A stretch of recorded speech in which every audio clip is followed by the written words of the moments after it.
prepared to confront your deepest fears, welcome to our world. Welcome to the Horrorscape Chronicles.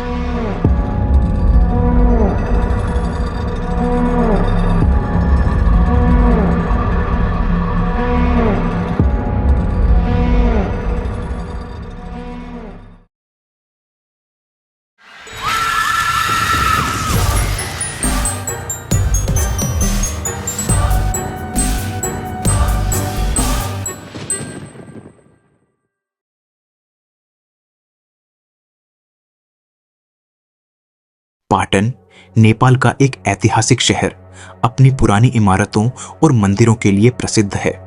लेकिन इस शांत शहर के बीचों बीच एक ऐसी गली है जहां अजीब घटनाएं होती हैं।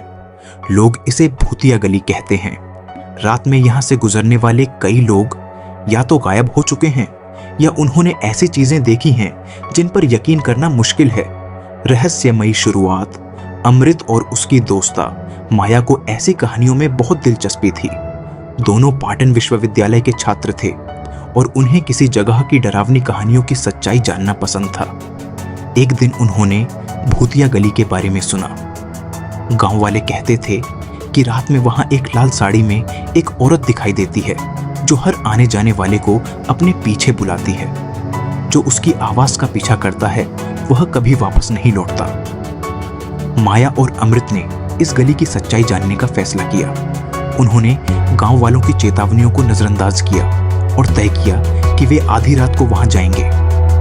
डरावनी रात की शुरुआत आधी रात के समय जब पूरा पाटन सो रहा था और सड़कों पर सन्नाटा था। दोनों ने गली की ओर कदम बढ़ाए। चारों ओर खामोशी थी और हवा में अजीब सी ठंडक महसूस हो रही थी। जब वे गली के अंदर पहुंचे तो उन्हें हल्की फुसफुसाहट सुनाई देने लगी, मानो कोई औरत उनके नाम ले रही हो। गली के कोनों पर पुराने मकान और टूटी फूटी दीवारें थीं। हवा में एक अजीब सी बदबू फैल रही थी, जैसे किसी पुराने बंद कमरे में सड़न हो। अचानक अमृत को दूर एक परछाई दिखाई दी। लाल साड़ी में एक औरत जिसके लंबे खुले बाल हवा में लहरा रहे थे। माया ने धीरे से कहा, अमृत देखो, वह वही औरत है जिसके बारे में सुना था। अमृत ने उत्साह में उस औरत का पीछा करना शुरू कर दिया। माया ने उसे रोका। अरे मत जाओ, ये खतरनाक हो सकता है। लेकिन अमृत ने उसकी बात अनसुनी कर दी और औरत के पीछे पीछे दौड़ पड़ा। भयानक मुठभेड़ गली के अंदर जाते ही अमृत ने देखा कि औरत एक बंद दरवाजे के पास खड़ी है।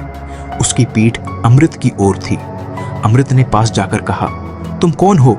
हम बस यहाँ ये जानने आए हैं कि क्या सच में यहाँ कुछ अजीब होता है। अचानक वह औरत पलटी। उसका चेहरा भयावह था। उसकी आंखें खून जैसी लाल थीं और चेहरा जले हुए मांस से भरा था। वह जोर से हंसने लगी और उसकी हंसी गली की दीवारों से टकराकर गूंजने लगी। अमृत की टांगें डर के मारे जम गईं। वह भागना चाहता था लेकिन उसके पैर नहीं हिले। औरत धीरे धीरे उसकी ओर बढ़ने लगी। तभी माया भी वहां पहुंची और उसने देखा कि अमृत किसी अदृश्य ताकत से बंधा हुआ खड़ा है। माया ने हिम्मत जुटाई और अमृत को खींचने की कोशिश की, लेकिन अचानक हवा में एक ठंडा झोंका आया और वह औरत चीखते हुए गायब हो गई। उसी समय गली में चारों ओर अंधेरा छा गया। रहस्य का अंत। अमृत और माया ने किसी तरह गली से बाहर भागकर जान बचाई। जब वे गांव लौटे और लोगों को यह कहानी सुनाई तो किसी ने उन पर यकीन नहीं किया, लेकिन दोनों के चेहरे पर गहरी घबराहट साफ झलक रही थी। आज भी भूतिया गली से गुजरने की कोई हिम्मत नहीं करता।